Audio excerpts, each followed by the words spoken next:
بسم اللہ الرحمن الرحیم۔ السلام علیکم۔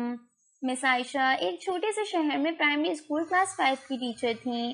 ان کی ایک عادت تھی کہ وہ کلاس شروع کرنے سے پہلے ہمیشہ I love you all بولا کرتی، مگر وہ جانتی تھی کہ وہ سچ نہیں کہتی۔ وہ کلاس کے تمام بچوں سے یکساں پیار نہیں کرتی تھی۔ کلاس میں ایک ایسا بچہ تھا جو مس عائشہ کو ایک آنکھ نہ بھاتا۔ اس کا نام طارق تھا۔ طارق میلی کچیلی حالت میں اسکول آ جایا کرتا۔ اس کے بال بگڑے ہوئے ہوتے، جوتوں کے تسمے کھلے ہوئے، قمیض کے کالر پر میل کا نشان۔ لیکچر کے دوران بھی اس کا دھیان کہیں اور ہوتا۔ مس عائشہ کے ڈانٹنے پر وہ چونک کر انہیں دیکھنے تو لگ جاتا، مگر ان کی کھالی کھولی نظروں سے انہیں صاف پتہ لگتا رہتا کہ طارق جسمانی طور پر کلاس میں موجود ہونے کے باوجود بھی دماغی طور پر غائب ہے۔ رفتہ رفتہ مس عائشہ کو طارق سے نفرت ہونے لگی تھی۔ کلاس میں داخل ہوتے ہی طارق مس عائشہ کی سخت تنقید کا نشانہ بننے لگتا۔ ہر بری مثال طارق کے نام سے منسوب کی جاتی۔ بچے اس پر کھلکھلا کر ہنستے اور مس عائشہ اس کی تذلیل کر کے تسکین حاصل کرتی۔ طارق نے البتہ کسی بات کا کبھی کوئی جواب نہیں دیا تھا۔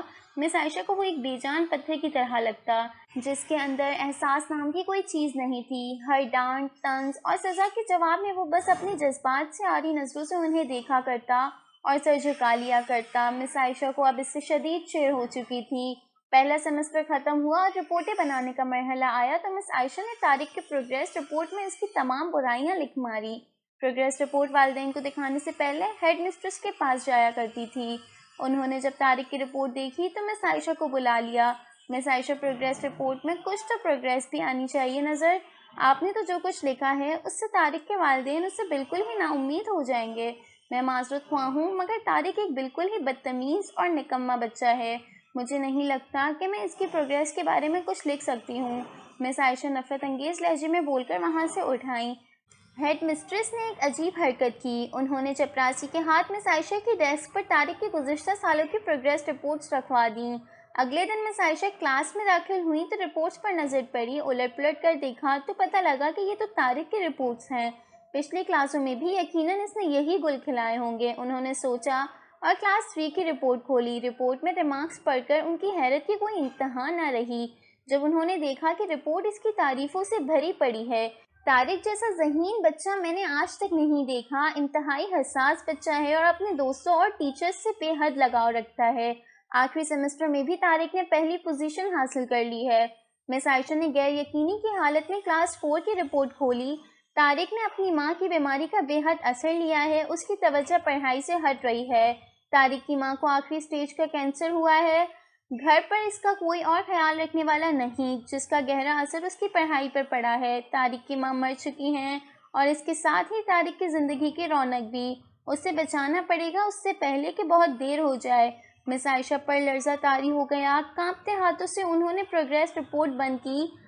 آنسو ان کی آنکھوں سے ایک کے بعد ایک گرنے لگے۔ اگلے دن جب مس عائشہ کلاس میں داخل ہوئیں تو انہوں نے اپنی عادت مستمرہ کے مطابق اپنا روایتی جملہ I love you all دہرایا، مگر وہ جانتی تھیں کہ وہ آج بھی جھوٹ بول رہی ہیں، کیونکہ اسی کلاس میں بیٹھے ایک بے ترتیب بالوں والے بچے طارق کے لیے جو محبت وہ آج اپنے دل میں محسوس کر رہی تھیں، وہ کلاس میں بیٹھے اور کسی بچے کے لیے ہو ہی نہیں سکتی تھی۔ لیکچر کے دوران انہوں نے حسب معمول ایک سوال طارق پر داغا اور ہمیشہ ہی کی طرح طارق نے سر جھکا لیا۔ جب کچھ دیر تک مس عائشہ کی طرف سے کوئی ڈانٹ پٹکار اور ہم جماعت ساتھیوں کی جانب سے ہنسی کی آوازیں اس کے کانوں میں نہ پڑی تو اس نے اچنبھے میں سر اٹھا کر ان کی طرف دیکھا۔ خلاف توقع ان کے ماتھے پر آج بل نہ تھے، وہ مسکرا رہی تھیں۔ انہوں نے طارق کو اپنے پاس بلایا اور اسے سوال کا جواب بتا کر زبردستی دہرانے کے لیے کہا۔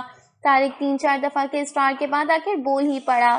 اس کے جواب دیتے ہی مس عائشہ نے نہ صرف خود پر جو شاندار نے تالیاں بجائیں بلکہ باقی سب سے بھی بجوائیں۔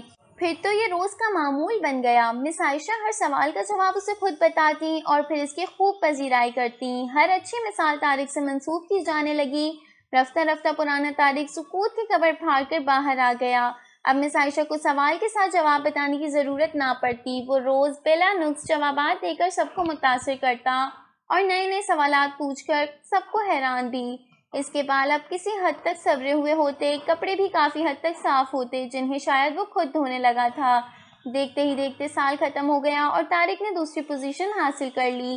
الوداعی تقریب میں سب بچے مس عائشہ کے لیے خوبصورت تحفے تحائف لے کر آئے اور مس عائشہ کے ٹیبل پر ڈھیر کرنے لگے۔ ان خوبصورتی سے پیک ہوئے تحائف میں ایک پرانے اخبار میں بدسلوکی طرز پر پیک ہوا ایک تحفہ بھی پڑا تھا۔ بچے اسے دیکھ کر ہنس پڑے۔ کسی کو جاننے میں دیر نہ لگی کہ تحفے کے نام پر یہ چیز طارق لایا ہوگا۔ مس عائشہ نے تحائف کے اس چھوٹے سے پہاڑ میں سے لپک کر اسے نکالا۔ کھول کر دیکھا تو اس کے اندر ایک لیڈیز پرفیوم کی آدھی استعمال شدہ شیشی اور ایک ہاتھ میں پہننے والا ایک بوسیدہ سا کڑا تھا جس کے زیادہ تر موتی جھڑ چکے تھے۔ مس عائشہ نے خاموشی کے ساتھ اس پرفیوم کو خود پر چھڑکا اور ہاتھ میں کڑا پہن لیا۔ بچے یہ منظر دیکھ کر حیران رہ گئے، خود طارق بھی۔ آخر طارق سے رہا نہ گیا اور مس عائشہ کے قریب آ کر کھڑا ہو گیا۔ کچھ دیر بعد اس نے اٹک اٹک کر مس عائشہ کو بتایا کہ آج آپ سے بالکل میری ماں جیسی خوشبو آ رہی ہے۔ وقت پر لگا کر اڑنے لگا۔ دن ہفتوں، ہفتے مہینوں اور مہینے سال میں بدلتے بھلا کہاں دیر لگتی ہے، مگر ہر سال کے اختتام پر مس عائشہ کو طارق کی طرف سے ایک خط باقاعدگی سے ہر سال موصول ہوتا جس میں لکھا ہوتا کہ میں اس سال بہت سارے ٹیچرز سے ملا مگر مجھے آپ جیسا کوئی نہیں دکھا۔ پھر طارق کا اسکول ختم ہو گیا اور خطوط کا سلسلہ بھی۔ کئی سال مزید گزرے اور مس عائشہ ریٹائر ہو گئیں۔ ایک دن انہیں اپنی ڈاک میں طارق کا خط ملا جس میں لکھا تھا، اس مہینے کے آخر میں میری شادی ہے اور میں آپ کی موجودگی کے سوا شادی نہیں سوچ سکتا۔ ایک اور بات، میں زندگی میں بہت سارے لوگوں سے مل چکا ہوں، آپ جیسا کوئی نہیں ہے۔ فقط ڈاکٹر طارق، ساتھ ہی جہاز کا ٹکٹ بھی لفافے میں موجود تھا۔ مس عائشہ خود کو ہرگز نہ روک سکتی تھیں۔ انہوں نے اپنے شوہر سے اجازت لی اور وہ دوسرے شہر کے لیے روانہ ہو گئیں۔ عین شادی کے دن جب وہ شادی کی جگہ پہنچی تو تھوڑی لیٹ ہو چکی تھیں۔ انہیں لگا تقریب ختم ہو چکی ہوگی، مگر یہ دیکھ کر ان کی حیرت کی انتہا نہ رہی کہ شہر کے بڑے بڑے ڈاکٹرز، بزنس مین اور یہاں تک کہ وہاں موجود نکاح خواہ بھی اکتایا ہوا کھڑا تھا، مگر طارق تقریب کی ادائیگی کے بجائے گیٹ کی طرف ٹکٹکی نگاہوں سے دیکھ رہا تھا۔ ان کی آمد کا منتظر تھا۔ پھر سب نے دیکھا کہ جیسے ہی یہ بوڑھی ٹیچر گیٹ سے داخل ہوئی، طارق ان کی طرف لپکا اور ان کا وہ ہاتھ پکڑا جس میں انہوں نے اب تک وہ بوسیدہ سا کڑا پہنا ہوا تھا اور انہیں سیدھا اسٹیج پر لے گئے۔ مائک ہاتھ میں پکڑ کر اس نے کچھ یوں اعلان کیا، دوستو، آپ سب ہمیشہ مجھ سے میری ماں کے بارے میں پوچھا کرتے تھے اور میں نے سب سے وعدہ کیا تھا کہ میں جلد آپ سب کو ان سے ملواؤں گا، تو دیکھیے یہ میری ماں ہے۔